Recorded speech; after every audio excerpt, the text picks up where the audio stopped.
Any further members who wish to strike the last word? Mr. Suozzi. Okay, thank you, Mr. Chairman. I just want to point out some basic facts that people need to understand. Jody, this is important. In the 1970s, we had about 203 million people in America. Today, we have 350 million people in America. In the 1970s, we had about 3 million federal employees.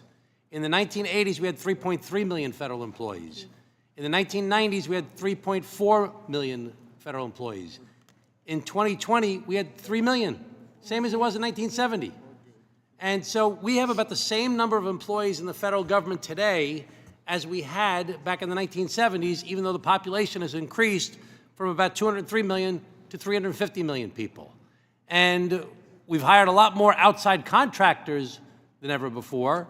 We've spent a lot more on outside contracts, like with Elon Musk, for example, but we have the same number of employees that we had back in 1970 as we do today.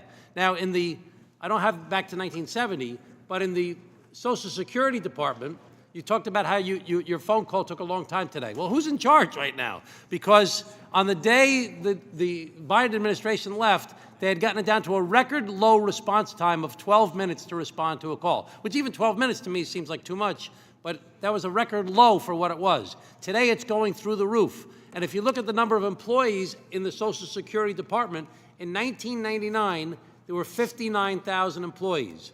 In 2010, there were 66,000 employees. So 59,000 in 1999, 66,000 in 2010.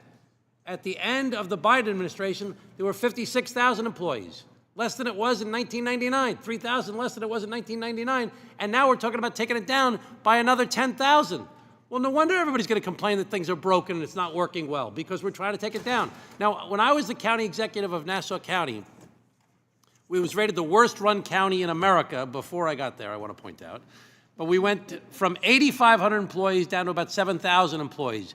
We did not do it by laying off the lowest wage new employees, the probationary employees. We did it by normal attrition and by offering retirement incentives to the highest wage, most senior employees. And when those people left, we tried to make up for the reduced workforce by improving the technology and by doing consolidation and procedures and processes to make things more efficient. What we're doing now through DOGE is so haphazard and so reckless. And the idea of trying to instill this fear in people and lay off the low-wage people, the provisionary employees, in places that we're trying to hire people up to try and get to the backlogs, like in the IRS, where we make more money than we spend when we hire employees, doesn't make any sense to me.